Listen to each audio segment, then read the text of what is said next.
ഇന്ന് ഞങ്ങൾ തമിഴ്നാട്ടിലെ കമ്പം എന്ന സ്ഥലത്തിൽ കൂടെ പോവുകയാണേ. അപ്പോൾ ഇത് കമ്പം തേനി റൂട്ടാണ് കേട്ടോ. അപ്പം നല്ല കൃഷിസ്ഥലങ്ങളാണ്. സൈഡിൽ മുഴുവനും നല്ല പച്ചപ്പും നല്ല കൃഷി, നല്ല രസമുണ്ട് കാണാൻ, നല്ല ഭംഗിയുണ്ട് കാണാൻ. പിന്നെ നമുക്ക് സൈഡിൽ ഈ ഷെഡിൽ കണ്ട അവിടെ സ്ത്രീകളൊക്കെ ഇരുന്ന് ഇങ്ങനെ വാളൻപുളി വിൽക്കുന്നുണ്ട്. പുളിമരങ്ങളും ഉണ്ട് ഇവിടെ. ഇതൊരു മുന്തിരിത്തോട്ടാണ്, പക്ഷേ ഇതിലേക്ക് നമ്മളെ കടത്തില്ല. അത് ഫുള്ള് ഇങ്ങനെ കമ്പി വേലി ഇട്ടിരിക്കുക. നമ്മൾ വണ്ടി നിർത്തി ഒന്ന് ഇറങ്ങാൻ നോക്കി, പക്ഷെ അവിടെ എൻട്രൻസ് ഇല്ല. അപ്പോൾ പിന്നെ നമ്മൾ കുറച്ചുകൂടെ മുന്നോട്ട് പോകാമെന്ന് വിചാരിച്ചു.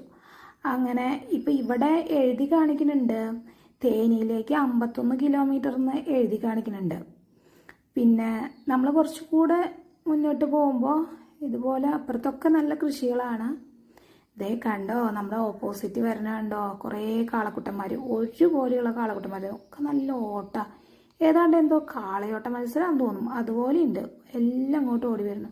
നമ്മുടെ കേരളത്തിലൊന്നും ഇങ്ങനത്തെ കാഴ്ച കാണാറില്ല അല്ലേ. നല്ല രസമുണ്ട് കാണാൻ. നല്ല വെയിലാട്ടാ, ഉച്ചയായി, നല്ല ചൂടുണ്ട്. അങ്ങനെ കുറച്ചുകൂടെ പോയപ്പോൾ ഞങ്ങൾക്കൊരു തോട്ടത്തിലേക്ക് പെർമിഷൻ ഉള്ള ഒരു തോട്ടം കണ്ടു. MSR എന്നാണ് അതിൻ്റെ പേര്.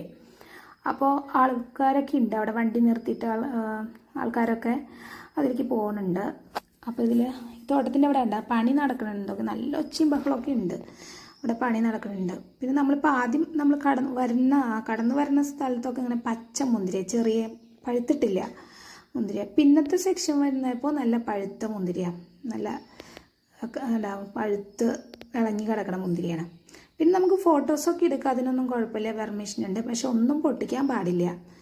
അപ്പോൾ അവർ ചെറിയ കുട്ടികളിനെയൊക്കെ എടുത്ത് ഫോട്ടോ എടുക്കുമ്പോൾ കുട്ടികളല്ലേ, അവർ പൊട്ടിക്കും. അപ്പോൾ വന്നിട്ട് അവർ പറയുന്നുണ്ട് മുന്തിരി പൊട്ടിക്കരുത് എന്നൊക്കെ പറഞ്ഞു. പിന്നെ ഇവരുടെ മുന്തിരിത്തോട്ടത്തിൻ്റെ അടുത്ത് തന്നെ അവരുടെ ഷോപ്പ് ഉണ്ട് കേട്ടോ. നമുക്ക് മുന്തിരിയുടെ എല്ലാ വിഭവങ്ങളും ഉണ്ട്, വൈൻ അതുപോലെയുള്ള സംഭവങ്ങളൊക്കെ, അതൊക്കെ വാങ്ങാൻ. പോലെ നമുക്ക് ഫ്രഷ് മുന്തിരി പെട്ടി, ഓരോ പെട്ടിയായിട്ട് നമുക്ക് വാങ്ങാം. അതുപോലെ ഫ്രഷ് ജ്യൂസ് കിട്ടും, മുന്തിരി ജ്യൂസ്, അതും ഞങ്ങൾ വാങ്ങി കുടിച്ചു. പിന്നെ ഒരു പെട്ടി മുന്തിരി വാങ്ങി.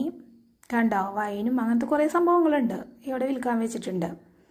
പിന്നെ മുന്തിരി തൈക്കളും ഉണ്ട് കേട്ടോ. അപ്പോൾ ഞാനും വാങ്ങി ഒരു തൈ. ഒരു കവർ തൈന് 30 രൂപ. അതിൽ 2 കമ്പ് ഉണ്ടായിരുന്നു. ഞാനും വീട്ടിൽ കൊണ്ടുവന്ന് വെച്ചിട്ടുണ്ട്. എൻ്റെ ഒരു കമ്പ് നശിച്ചു പോയി, പക്ഷെ ഒന്നുണ്ട്, പൊടിച്ചു വന്നിട്ടുണ്ട്. പിന്നെ കാണിച്ചു തരാം കേട്ടോ. അപ്പോൾ ഓക്കെ, ബൈ.